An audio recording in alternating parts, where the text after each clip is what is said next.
Film ini dimulai dengan memperlihatkan sebuah kamp penampungan penculikan anak-anak di perbatasan Salamani, Asia Tenggara.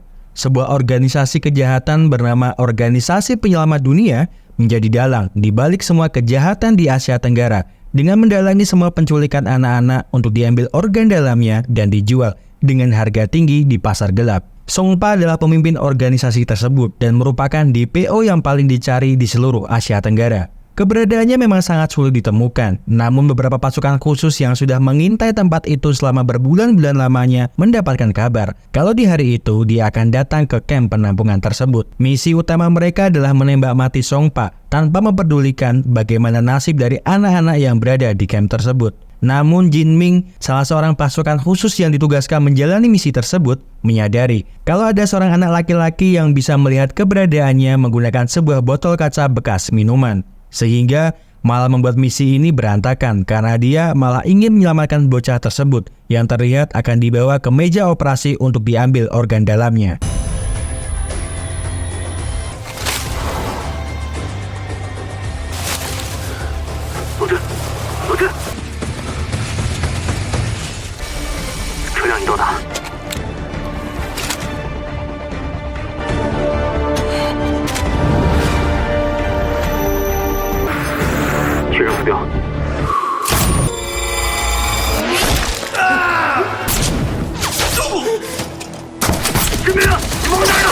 Tentu saja, karena tindakan gegabah yang telah dilakukan oleh Jin Ming malah membuat mereka kehilangan Songpa. Karena segera setelah para penjahat tersebut mengetahui markas mereka diserang, Songpa pun memilih untuk kabur dari sana.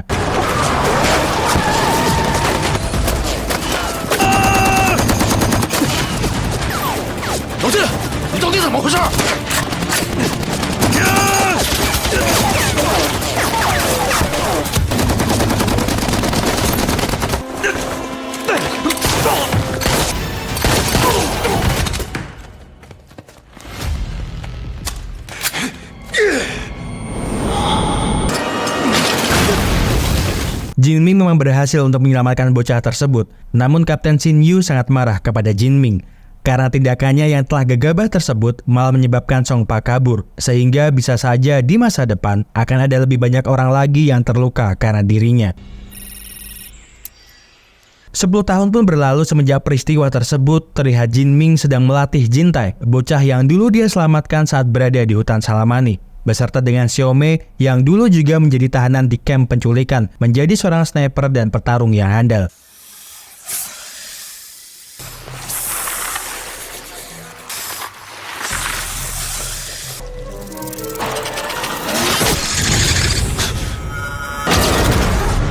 Mereka berdua beserta dengan beberapa murid Jin Ming yang lainnya dilatih sangat keras agar di masa depan mereka semua bisa menjadi pasukan handal yang bisa menggantikan dirinya.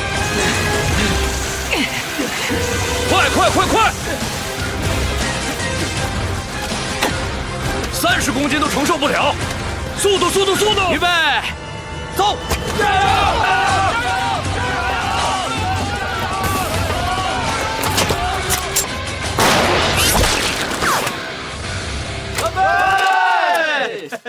Setelah pertarungan di antara Jintai dan Xiaomei, Jintai sangat kesal karena Xiaomei memanfaatkan rekan setim mereka untuk memenangkan pertarungan menembak di antara mereka berdua. Namun Jin Ming mengatakan kepada Jintai kalau dia bisa saja mati dalam pertarungan sesungguhnya dengan Xiaomei, kalau dia masih memikirkan hal lainnya. Tidak ada alasan untuk mengalah dalam pertarungan hidup dan mati. Yang paling penting bagi seorang penembak jitu adalah stabilitas, kemampuan tersembunyi, dan kemampuan untuk bertahan hidup di lapangan. Terkadang menentukan sebuah pilihan adalah sesuatu yang sulit, namun dia harus segera berpikir dengan cepat agar dia tetap bisa hidup, karena dengan hidup, kau baru bisa mempunyai pilihan. Xiaomei yang sedang dalam kondisi setengah mabuk mendatangi mereka berdua dan merajuk kepada Jin Ming untuk ikut minum dengan dirinya. Sepertinya Xiaomei sangat mengagumi Jin Ming, karena kalau bukan karena dirinya, dia pasti sudah mati di hutan Salamani. Namun nampaknya Xiaomei bukanlah tipe dirinya dan malah meminta Jintai untuk menemaninya, yang tentu saja membuat Xiaomei sangat kesal sehingga melampiaskan semua kekesalannya kepada Jintai.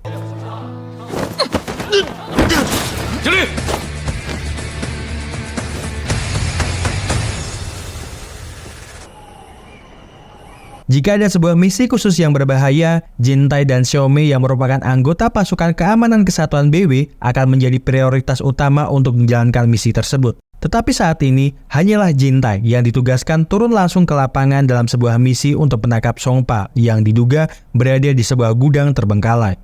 Sementara Xiaomei beserta dengan Jinming berada di markas utama misi ini, bersama dengan Kapten Xin Yu mengawasi para pasukan yang sedang menjalankan misi tersebut. Sang kapten mengatakan, kalau selama 20 tahun ini mereka sudah berusaha menangkap Songpa sebanyak 7 kali. Namun dari kesemuanya, dia berhasil lolos dari mereka. Sang kapten curiga, ada mata-mata dari organisasi penyelamat dunia. Tiba-tiba sinyal di markas mereka terganggu, karena telah ada seorang penyusup berada di sana. Sementara di lokasi tempat di mana Songpa berada, beberapa pasukan khusus yang dipimpin oleh Jintai harus mati tertembak oleh sniper yang telah mengetahui keberadaan mereka di sana. Jintai,报告情况. Mengetahui itu, Jinmin lalu meminta Jintai untuk segera mundur dari sana. Namun Jintai enggan melakukan hal tersebut, karena ketika 10 tahun yang lalu Jinmin memilih untuk menyelamatkannya, dia harus kehilangan Songpa. Maka oleh karena sebab itu, meskipun saat ini hanyalah tersisa dirinya yang masih hidup, Jintai bertekad untuk menangkap Songpa. 小妹，马上组织2队前往支援。通讯组立即修复信号，快！ Jinming sebenarnya telah meminta Xiaomei beserta dengan yang lainnya segera menyusul ke tempat di mana Jintai berada. Namun sang kapten menghentikan langkah mereka karena dia akan menyelidiki lebih dahulu tentang siapa yang telah membocorkan informasi mereka. Karena dalam kondisi kebocoran informasi, tak peduli seberapa banyak Jinming mengutus pasukannya, bisa dipastikan kalau semuanya akan berakhir dengan kematian. Ketika sinyal sudah kembali terhubung, Jinming ternyata telah berhasil menghabisi seluruh pasukan musuh yang berada di sana. Dan Songpa yang berhasil dia bunuh ternyata hanyalah Songpa palsu. Kapten Xin Yu lalu meminta Jintai untuk menyusuri tempat tersebut untuk mencari petunjuk yang bisa mereka dapatkan dari sana. Segera setelah itu, dia menemukan laptop yang berisi data-data tentang semua transaksi kejahatan yang dilakukan oleh organisasi penyelamat dunia. 收到，已黑入目标终端。等等，我会。 Namun yang membuat mereka semua terkejut adalah ternyata ada foto keberadaan Jinming yang terdeteksi oleh sistem pengenalan wajah mereka. Tentu saja hal itu membuat mereka semua tidak percaya kalau ternyata selama ini Jinming adalah salah satu bagian dari organisasi penyelamat dunia. Bahkan Xiaomei berada dalam sebuah dilema yang harus mempercayai data tersebut atau sang penyelamat hidupnya, yang kemudian mencoba menyelamatkannya dari seorang penyusup yang mencoba untuk membunuh Jinming beserta dengan semua orang yang berada di sana. 老金， Mengetahui ada yang tidak beres di markas mereka, Jintai pun memutuskan untuk segera kembali menuju ke markasnya. Dalam keraguannya, Xiaomei tetap berusaha untuk membantu penyelamat hidupnya segera keluar dari sana dan bahu-membahu menembaki semua pasukan khusus yang berada di dalam markas kesatuan BW.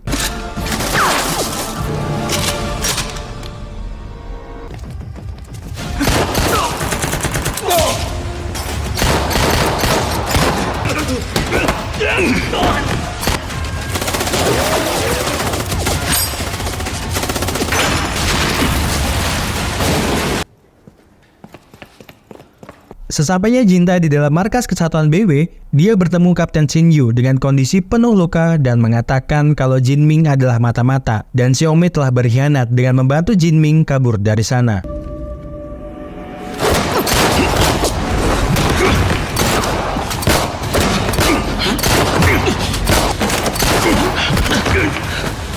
Pertarungan guru dan murid pun terjadi di sana. Namun Xiaomei yang melihat keberadaan Jintai akan menembak gurunya, terpaksa menembak teman tumbuh dewasanya berlatih menjadi seorang pasukan terlatih.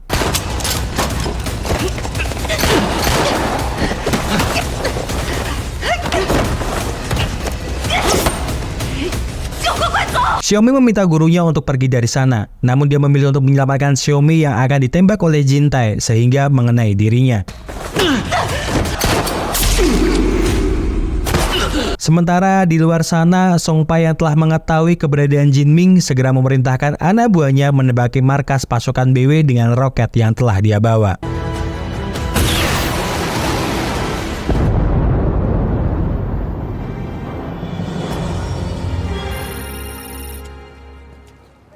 8 tahun pun berlalu semenjak tragedi pengkhianatan tersebut. Jintai kini terlihat menjadi seorang gelandang yang sedang mencari barang-barang elektronik bekas untuk bisa dijualnya kembali ke pasar loak. Namun tiba-tiba seorang anak kecil berlari ke arahnya dengan memanggilnya ayah sambil dikejar oleh 5 orang preman. Preman-preman itu mengatakan kalau Feng telah mencuri uang mereka dan meminta Jintai untuk mengganti uang milik mereka. Jintai yang tidak tahu apa-apa lalu dipukuli oleh mereka dan diambillah uang miliknya sebagai ganti rugi atas perbuatan yang telah dilakukan oleh anaknya. Jelas saja Jintai sebagai orang yang sangat dirugikan karena perbuatan Feng, lalu membawanya menemui ibunya yang sedang bekerja untuk mendapatkan kembali uang miliknya yang hilang karena perbuatan Feng. Namun Sanji mengatakan kalau untuk saat ini dia tidak punya uang untuk menggantikan kerugian yang telah diperbuat oleh Feng. Namun dia berjanji akan segera melunasinya dan meminta Jintai membawa Feng sebagai jaminannya.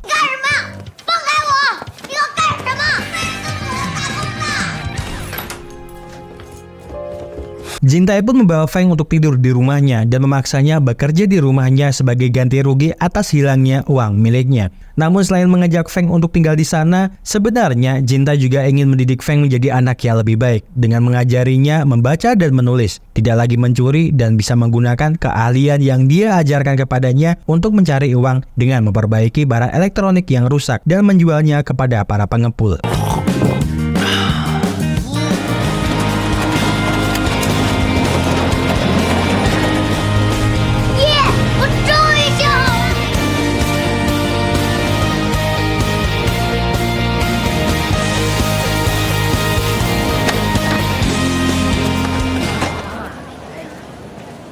Hari-hari pun berlalu, Sanji pun terlihat menyempatkan dirinya mengunjungi Feng yang kini tinggal di rumah Jintai. Dia juga tampak terkejut melihat Feng yang kini sudah bisa menulis dan membaca. Setidaknya, Feng pun kini terlihat menjadi semakin baik semenjak dia bersama dengan Jintai.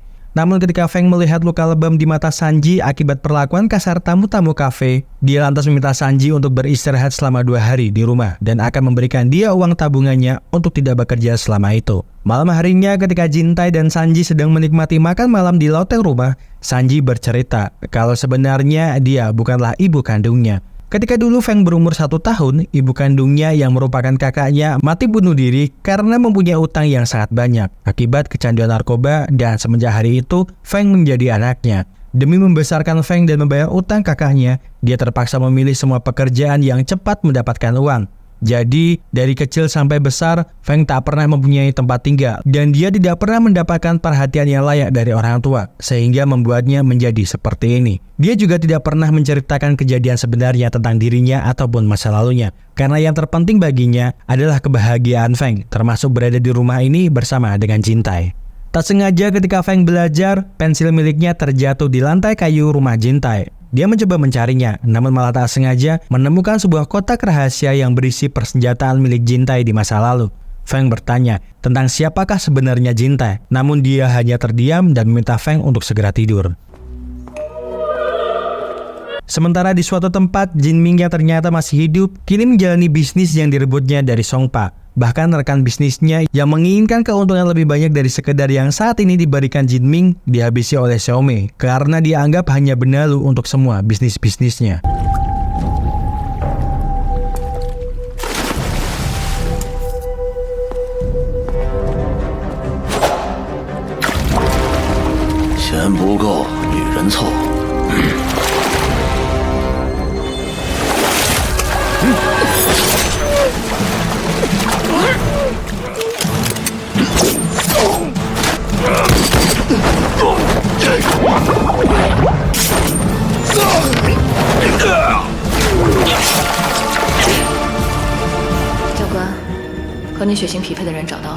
Terungkap ketika waktu itu, nyawa Jin Ming berhasil diselamatkan oleh Dr. Zheng, dokter bedah anak buah Songpa. Meskipun peluru tembakan Jintai menembus dinding jantungnya hingga menyebabkan kerusakan permanen terhadap jaringan jantung, namun dalam 3 atau 5 tahun ke depan, dia harus mengganti jantungnya dan meminta Xiaomei menyiapkan uang untuk operasinya, beserta darah golongan B RH negatif yang merupakan golongan darah paling langka di dunia. Tak berselang lama, Songpan pun masuk ke dalam sana dan berniat untuk membunuh Jin Ming karena sebelum misi pasukan BW menyergap gudang miliknya, dia telah mendapatkan sebuah informasi kalau penggerbekan kali ini Jin Ming berniat akan menangkap dirinya. Padahal selama bertahun-tahun dia ikut bekerja sama dengannya. Malah sekarang dia berencana akan berkhianat kepadanya. Tentu saja mendengar hal itu membuat Xiaomi sangat bimbang untuk menentukan apa yang harus dipilihnya. Karena 10 tahun yang lalu dia telah menyelamatkannya.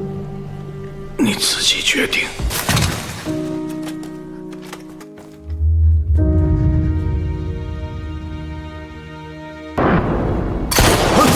Meskipun harus mati, Xiaomi pun memilih untuk melindungi Jinming dengan menebaki Songpa dan semua anak buahnya. Namun dengan luka-luka yang dia dapatkan sebelumnya, dan dia juga kalah dalam persenjataan, dia hanya mampu untuk melindungi gurunya itu dari peluru-peluru yang mengarah ke mereka.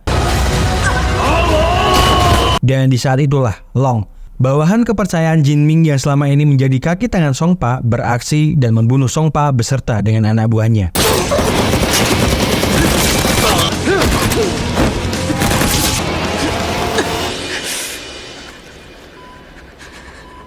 Ketika Jintai terbangun dari tidurnya, dia terkejut mendapati Feng masuk ke dalam rumah dengan membawa banyak persediaan makanan dan minuman untuk Jintai. Bahkan Feng melunasi hutang miliknya beserta dengan tambahan uang sebagai tanda terima kasihnya karena Jintai mau mengajarinya belajar. Namun bukannya senang dengan apa yang diberikan oleh Feng, Jintai malah marah dan curiga karena tidak mungkin dia bisa mendapatkan uang sebanyak itu jika tidak mencuri. Feng pun sangat kesakitan di bagian pergelangan tangannya karena Jintai malah mencurigainya telah mencuri. Bahkan Jintai mengusirnya dari rumahnya dan mengatakan sekali jadi pencuri, selamanya dia akan tetap jadi pencuri. Setelah Feng pergi dari rumahnya, Jintai baru menyadari kalau Feng mendapatkan semua uang itu karena menjadi pendonor darah dari sebuah klinik. Dia teringat ketika waktu itu Feng melihat sebuah papan iklan tentang pendonor darah yang mendapatkan $10.000 dari hasil mendonorkan darah. Maka dari itu, dia berniat untuk mencari Feng yang pergi dari rumahnya dan meminta maaf atas kesalahpahaman tersebut. Namun ketika Jintai berhasil menemukan keberadaannya, tiba-tiba sebuah mobil yang berisikan anak buah Jinming datang ke sana untuk menculiknya.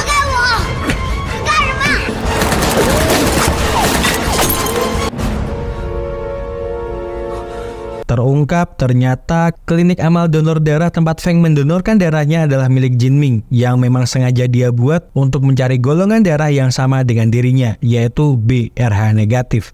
Jintai lalu segera masuk ke dalam klinik tersebut untuk menanyakan di mana para pendonor darah langka itu dikirim. Karena Jintai menyadari kalau klinik tersebut pasti berhubungan langsung dengan organisasi penyelamat dunia. Jintai pun segera mendatangi lokasi yang ditunjukkan oleh dokter klinik donor darah untuk mencari di mana keberadaan Feng.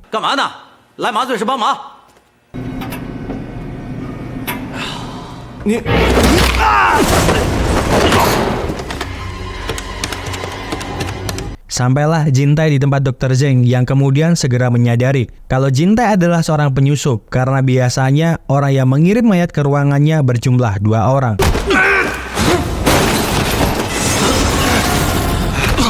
Jintai yang melihat keberadaan Zheng di sana pun dibuat terkejut karena dokter yang dulu akan membedahnya berada di depannya. Namun sebelum dia bisa mendapatkan informasi yang banyak dari dirinya, Zheng pun harus mati terkena tembakan peluru jarak jauh yang ditembakkan oleh Xiaomi.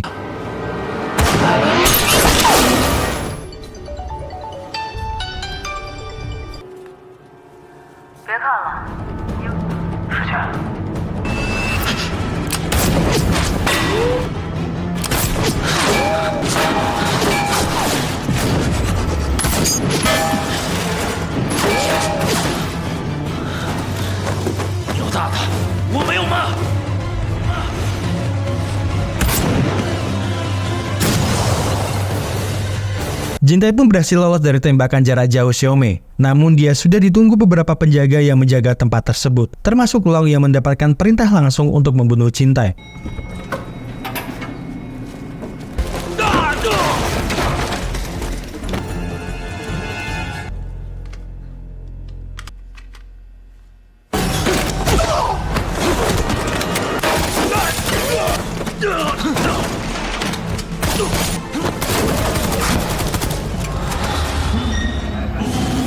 Meskipun harus bertarung dengan kondisi setengah sadar akibat obat bius yang disuntikan oleh Zheng, dia masih mampu untuk bertahan mengalahkan para penjaga yang sudah menunggunya di sana.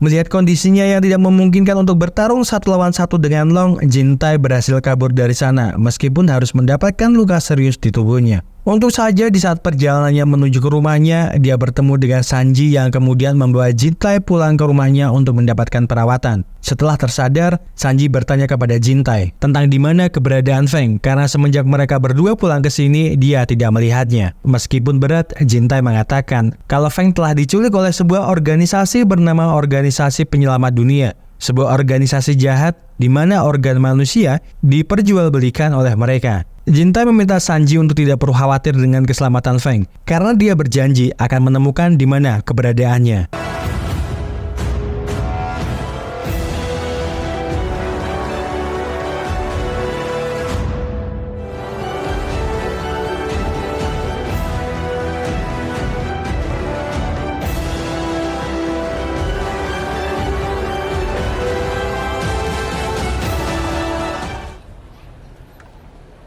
Sanji pun kini terlihat berada di tempat penggadaian emas untuk menjual kalung emas milik Long. Namun sebenarnya itu hanyalah sebuah jebakan agar Long mendatangi Sanji dan Jintai bisa menembaknya dari jarak jauh.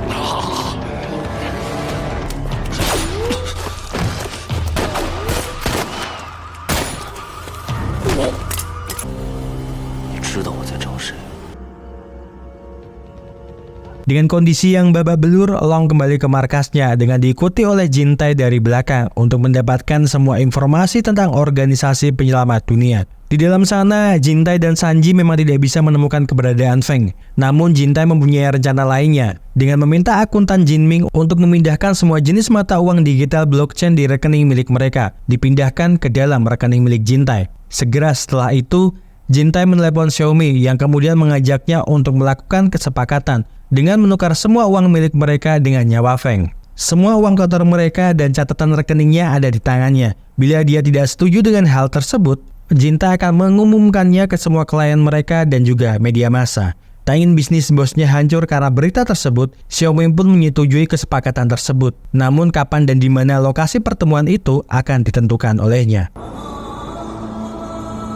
Sanji bertugas masuk ke dalam gedung kosong untuk melakukan penukaran barang milik mereka dengan nyawa Feng. Sementara Jintai berada jauh dari lokasi untuk membackup Sanji bila ada sesuatu yang tidak diinginkan. Xiaomi yang juga menyadari kalau itu bukanlah Jintai, segera meminta anak buahnya untuk mengepung mereka berdua dan menghabisi nyawa dari Sanji. Namun segera setelah itu, Jintai yang mengetahui mereka berdua dalam bahaya segera berusaha untuk menembaki anak buah Xiaomi.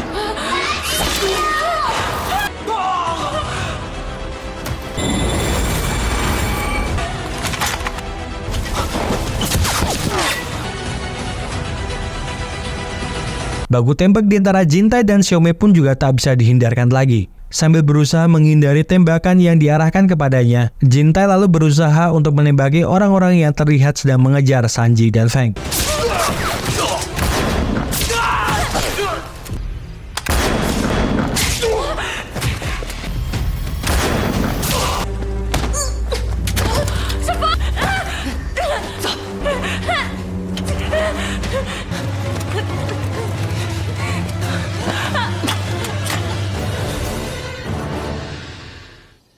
Meskipun dalam kondisi yang tidak terlalu menguntungkan untuk Jintai, namun nyatanya dia berhasil membunuh Xiaomi karena dia sudah menduga kalau Xiaomi bakal mengincar jantungnya, yang ternyata sudah dia lapisi dengan lempengan besi tebal agar peluru yang ditembakkan oleh Xiaomi tidak menembus jantungnya.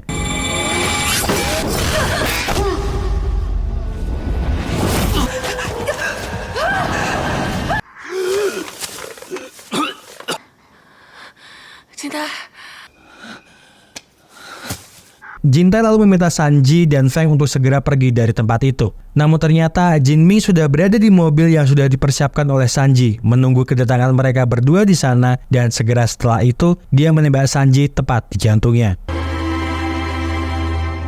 Jintai pun sangat dibuat marah setelah mengetahui Sanji mati oleh mantan gurunya yang ternyata masih hidup setelah peristiwa 8 tahun yang lalu, dan dia pergi dari sana dengan membawa Feng bersamanya.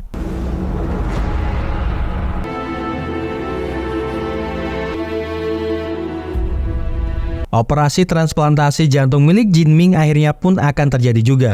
Meskipun dia harus bersedih karena telah kehilangan dua kaki kanan terbaiknya ketika dia akan bisa hidup lebih lama lagi di dunia ini.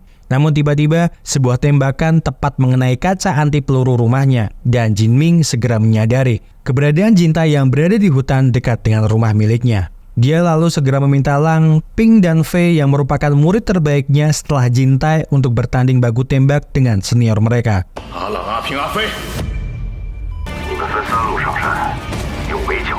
Jin Ming pun mengarahkan mereka bertiga dari jarak jauh untuk segera masuk ke dalam hutan dengan menggunakan taktik pengepungan 3 arah yang sudah dia ajarkan kepada mereka. Pancing dulu senior kalian untuk menembak lebih dahulu, jadi itu akan jauh lebih mudah untuk mereka bertiga mengalahkannya. Kalian pasti akan menang, karena kalian tiap hari berlatih di hutan tersebut, jadi tidak ada alasan untuk kalian kalah dengan Jintai. 南偏西25。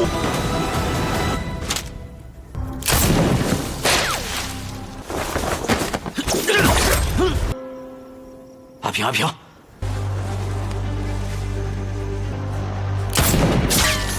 慢，击中目标，快，快！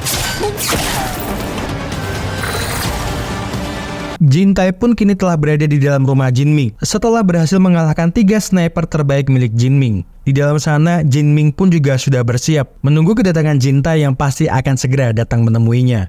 Dan sebelum film berakhir, Jintai akhirnya bertemu lagi dengan gurunya setelah dia berhasil menghabisi seluruh penjaga yang berada di luar ruang operasinya. Namun Jintai tidak berniat untuk membunuhnya, yang tentu saja dimanfaatkan oleh Jin Ming dengan menembaki punggung dan kaki Jintai. Jintai mengatakan kalau apa yang dilakukannya ini adalah hal yang sama dengan apa yang dulu dilakukan oleh Jin Ming kepadanya. Maka dari itu, dia hanya ingin membalas budi atas nyawa yang telah diberikannya lagi untuknya dengan caranya. Mendengar perkataan tersebut, Jin Ming seperti tersadar dan akhirnya mati karena penyakit jantung yang dia derita. Terima kasih seluruh sudah menonton rangkuman film yang Mas Aku persembahkan untuk kalian semuanya. Semoga terhibur. See you!